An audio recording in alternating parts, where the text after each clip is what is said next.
Bagi saya, pernyataan itu bukan sekedar pernyataan, melainkan sebuah akuisisi, sebuah pencaplokan, sebuah pengambil alihan dari tangan Gibran.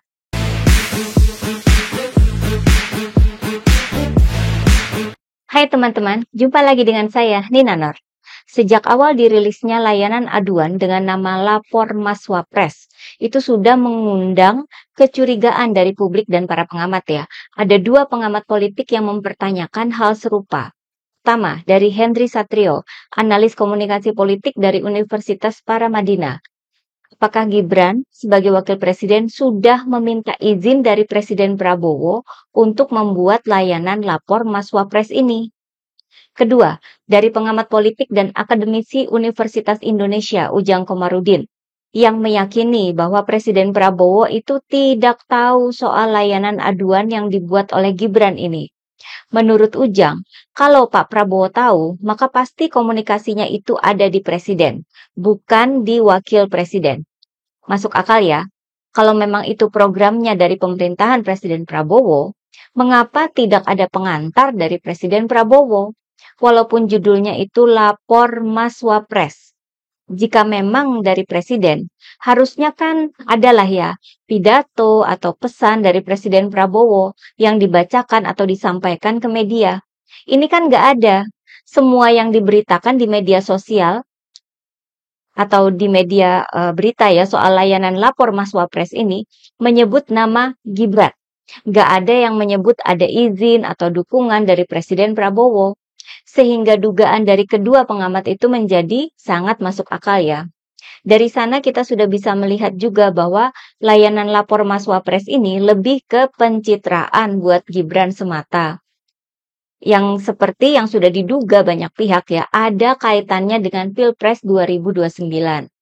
Karena tujuannya adalah pencitraan, maka nggak heran ya, ada kesan tergesa-gesa atau terburu-buru ngejar deadline ketika layanan lapor Mas Wapres ini diluncurkan. Ini bisa dilihat dari tidak hadirnya Gibran pada hari pertama peluncuran layanan itu, pada hari Senin lalu ya, tanggal 11 November. Ini pekerjaan besar loh, menerima aduan dari rakyat secara langsung. Kok yang punya gawe malah nggak hadir? Atau mungkin tim Gibran merasa cukup dulu intronya lewat media sosial dan berita-berita di media gitu ya. Atau mereka takut duluan kalau layanan itu nggak laku. Jadi Gibran pun tidak dihadirkan pada hari pertama peluncuran. Jadi banyak dugaan nih ya. Gibran baru hadir di sana pada hari kedua ya. Mungkin sesudah dipastikan bahwa masyarakat sangat antusias mendatangi posko lapor Mas Wapres itu, baru deh Gibran sendiri hadir di sana. Namanya juga pencitraan kan? Karena tujuan pencitraan itu pula, kita bisa melihat bahwa sistem yang mendukung layanan lapor Mas Wapres ini pun seadanya saja. Karena yang penting kan Gibran masuk berita dan diberitakan publik. Dan juga dibicarakan publik ya di media sosial. Bagaimana infrastruktur layanan itu sendiri sih jadi nggak penting. Yang penting ada aja. Apakah efektif dan efisien? Itu sih urusan belakangan. Ingat ya, Gibran ini sekarang adalah Wakil Presiden Republik Indonesia. Bukan lagi seorang wali kota Solo yang hanya melayani sekitar 500.000 warga Solo. Yang dilayani sekarang adalah seluruh rakyat Indonesia dengan jumlah sekitar 280 juta. Netizen sudah ada yang menghitung itu ya. Kalau dibatasi 50 laporan setiap harinya, maka 15.000 tahun baru semua aduan itu terkumpul. Kalau bicara soal 280 juta rakyat Indonesia, maka harusnya layanan lapor Mas Wapres paling tidak punya sistem selengkap layanan customer service-nya Telkomsel, itu Grapari ya. Ada nomor 3 digit yang bisa dihubungi setiap saat. Ada data centernya, ada layanan online websitenya, ada aplikasinya dengan dukungan AI, ada ratusan gerai di seluruh Indonesia, ada banyak ribuan orang yang jadi petugasnya ya di seluruh Indonesia. Ada sistem yang mengontrol input dan outputnya. Harusnya selengkap itu, gak hanya dengan satu posko di Istana Wakil Presiden di Jakarta, dan satu nomor WhatsApp, dan website seadanya. Padahal kalau memang mau bikin sistem yang selengkap Grapari Telkomsel itu, kan gampang. Tinggal minta tolong sama Menteri BUMN. Selain Telkomsel, kan ada perusahaan BUMN lain yang bisa dicontoh sistem aduan masyarakatnya.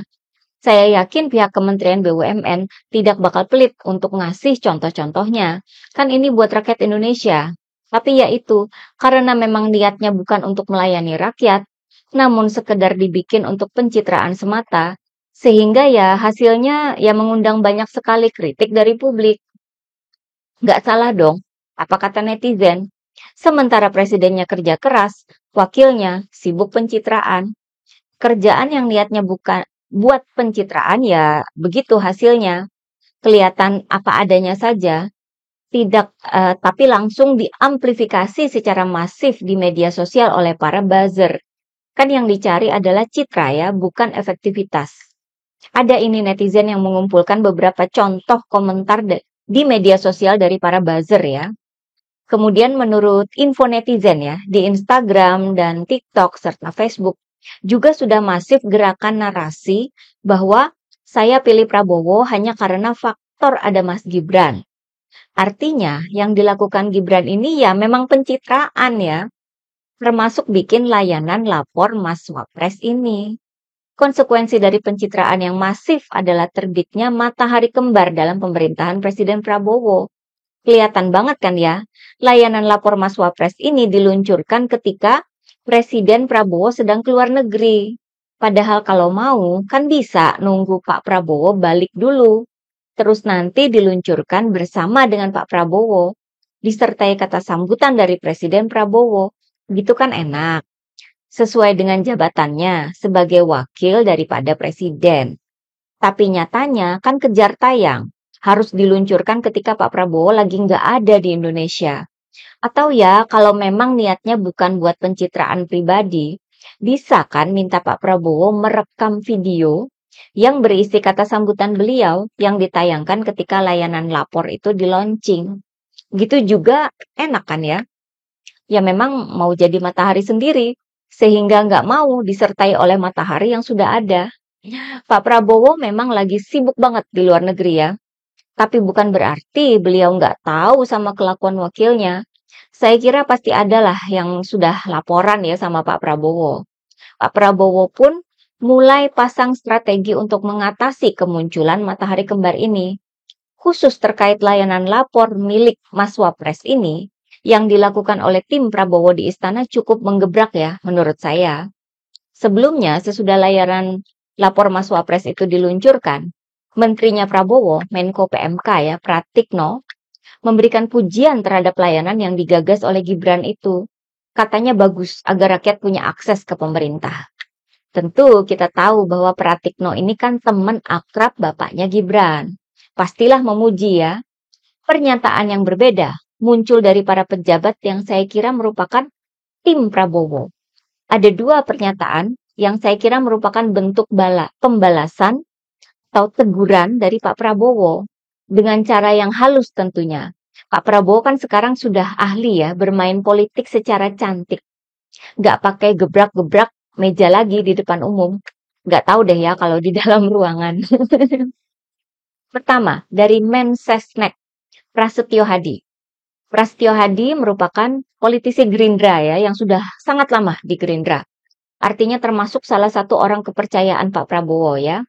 Hari Rabu, hari ketiga, sejak layanan lapor Mas Wapres itu diluncurkan, Prasetyo Hadi mengungkap bahwa ide pembentukan layanan lapor itu adalah dari Wakil Presiden Gibran, tanpa ada arahan langsung dari Presiden Prabowo. Pernyataan ini tetap dibumbui dengan pujian, bahwa semangat pembuatan layanan lapor Mas Wapres itu disebut bagus oleh Prasetyo Hadi. Artinya, pihak Prabowo membenarkan dugaan-dugaan publik dan para pengamat bahwa Gibran bikin layanan lapor Mas Wapres itu tanpa ada arahan langsung dari Presiden Prabowo. Dengan kata lain, ya memang itu pencitraan. Tapi tentu tim Prabowo nggak ngomong dengan blak-blakan ya. Pernyataan kedua muncul besoknya, hari Kamis kemarin ya. Disampaikan oleh tenaga ahli utama Presidential Communication Office atau PCO atau Kantor Komunikasi Kepresidenan, Mbak Prita Laura. Kantor Komunikasi Kepresidenan atau PCO ini dipimpin oleh Hasan Nasbi. Ini yang milih kan Pak Prabowo sendiri ya, artinya orang kepercayaan beliau. Nah, Mbak Prita Laura menyampaikan bahwa lapor Mas Wapres itu bukan hanya program dari Wakil Presiden Gibran, namun itu adalah program pemerintah yang artinya katanya ada Presiden Prabowo, ada Wapres Gibran, dan ada berbagai jajaran pemerintahan di dalam program lapor Mas Wapres itu. Program itu katanya diketahui oleh Presiden Prabowo. Mbak Prita memastikan bahwa pengaduan masyarakat akan dituntaskan secara terkoordinasi dengan baik. Dan seterusnya, dan seterusnya. Pernyataannya cukup panjang ya. Selayaknya sebuah pernyataan dari Presiden.